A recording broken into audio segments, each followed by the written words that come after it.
Hello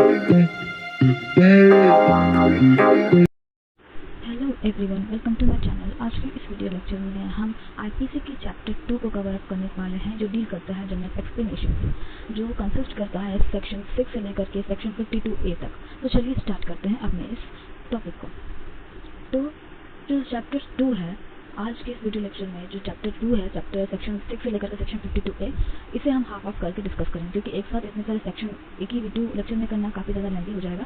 तो आज हम इस वीडियो लेक्चर में चैप्टर 2 के सेक्शन 6 से लेकर के सेक्शन 10 तक का डिस्कस करेंगे, और बाकी की वीडियो लेक्चर्स में बनाऊंगी तो उसमें फर्दर जो सेक्शन बचे रहेंगे उसे मैं डिस्कस करूंगी। तो आज इस वीडियो लेक्चर में हम सेक्शन 6 से लेकर के सेक्शन 10 डिस्कस करने वाले हैं। तो सबसे पहले बात करते हैं सेक्शन 6।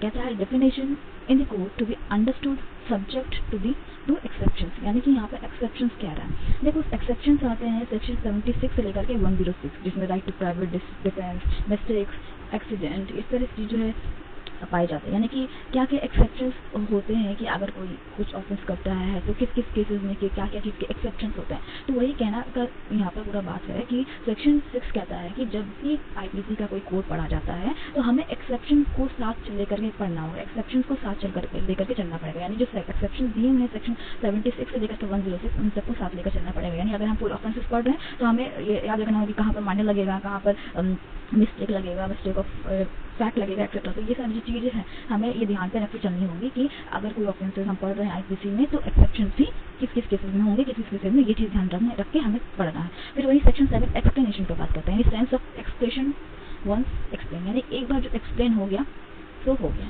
अब वो जो एक्सप्लेनेशन दिया गया है उसी एक्सप्लेनेशन को हम फर्दर जो सेक्शन होगा उसमें हम देखेंगे, उसके साथ पढ़ेंगे। यानी कि कुल मिलाकर के जो एक बार देखना आप लोगों कि जब हम ऑफेंसेस पढ़ते हैं, आईपीसी के सेक्शंस पढ़ते हैं, तो कहीं कहीं किसी किसी सेक्शन का एक्सप्लेनेशन भी दिया रहता है। तो एक्सप्लेनेशन एक बार जो दे दिया गया वही एक्सप्लेनेशन रहेगा, और अदर सेक्शन भी हम पढ़ेंगे तो उसी एक्सप्लेनेशन के साथ पढ़ेंगे।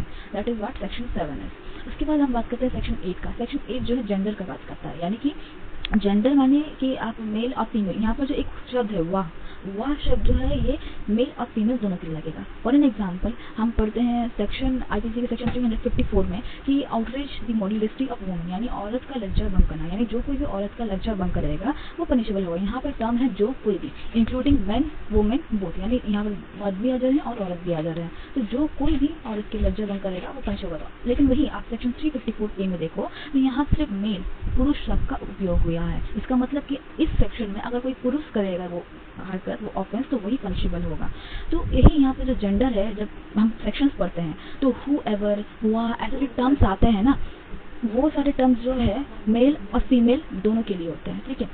अब यहाँ पर जो है एज पर जब एक केस आया था national legal service authority versus union of India 2013, तो यहाँ पर जो इस केस में क्या हुआ था, जो ट्रांसजेंडर थे इन्हें भी इंक्लूड कर दिया गया था वह शब्द में। यानी जो कोई भी, अब इसमें महिला, पुरुष और ट्रांसजेंडर भी आ जाते हैं। अगर जो कोई भी ऐसा कोई हरकत करता है, outreach of modality of woman करता है, अगर वो ट्रांसजेंडर हो या मेल हो या पुरुष हो, तो उन्हें पनिशमेंट मिलेगा।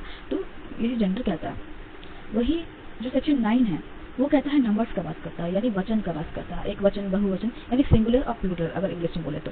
यानी कि कुल मिलाकर के इसका मतलब ये है कि देखिए, अगर हम बात करें कोई ऑफेंसेस का आईपीसी का, like theft, okay, theft, extortion, तो इसे करने के लिए एक पर्सन भी होगा तो काफ़ी इनफ है, क्योंकि थेफ्ट जो है एक पर्सन करते हैं, एक्सटॉर्शन जो है एक पर्सन करते हैं। लेकिन डकैती में उस ऑफेंस में आईपीसी में साफ साफ दिया गया है कि 5 या 5 से ज़्यादा लोग होंगे तभी डकैती माना जाएगा, वरना नहीं माना जाएगा। तो जहाँ कहीं भी ये जो नंबर्स है वो मेंशन है, मतलब उतने ही नंबर चाहिए, और जहाँ कहीं भी मेंशन नहीं है तो वहाँ पर जो सिंगुलर है उसका प्लूरल हो जाएगा और प्लूरल का सिंगुलर हो जाएगा। फॉर एन एग्जाम्पल, अगर थेफ्ट है तो उसे एक इंसान ही कर सकता है, अगर एक्सटॉर्शन है तो उसे एक इंसान ही कर सकता है। अगर मान लो फॉर एग्जाम्पल गैंग रेप है, तो गैंग रेप में वहाँ पर कुछ ऐसा नंबर्स नहीं दिया गया है कि इतना इतना लोग चाहिए, 12-17 लोग चाहिए तो गैंग रेप होगा। वहाँ टर्म से ही आपको पता चल जाता है कि गैंग रेप मीन्स कि मोर देन 1 पर्सन जो है इस काम को, इस ऑफेंस को कमिट कर रहा है। दैट्स व्हाट सेक्शन 99 में नंबर भी दिया गया होगा।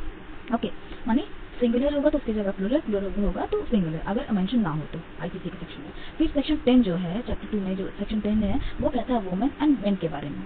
मतलब कि जो कोई भी इंसान पैदा होते ही जन्म लेता है एज अ पुरुष और महिला, वो पुरुष कहलाएगा, और अगर महिला होगी तो वो महिला कहलाएगी। जब कोई भी बच्चा जन्म लेता है तो हम लोग कहते हैं कि मुबारक को बेटी हुई है या मुबारक को बेटा हुआ, लेकिन एज पर लॉ अगर कोई बच्चा लड़का जन्म ले रहा है तो मुबारक को मेल हुआ है, और लड़की जन्म ले रही है तो मुबारक को वुमेन हुई है। बिकॉज ये लॉ की अधिनियम है, यानी लॉ एज पर लॉ सबका कानून की नज़र में सब इक्वली है, ठीक है। और यहाँ पे जो है लॉ जो है हर एक नागरिक का प्रोटेक्शन के लिए है, ठीक है। दैट्स वाई जो कानून की नज़र में जो कोई भी बच्चा अगर वो पुरुष हो और वो जन्म लेता है एज अ मेल तो वो मेल कहलाएगा, वही जो कोई वुमेन एज अ जन्म लेती है महिला वो वुमेन कहलाएगी, ठीक है। और यहाँ पर जो हमारा सेक्शन था इस चैप्टर का वो खत्म हो चुका है। अब बाकी की जो सेक्शन है मैं दूसरी वीडियो लेक्चर में कवर करूँगी और फिर दूसरी वीडियो लेक्चर में उस बाकी सेक्शन के बारे में बात करेंगे। तब तक के लिए बाय, टेक केयर।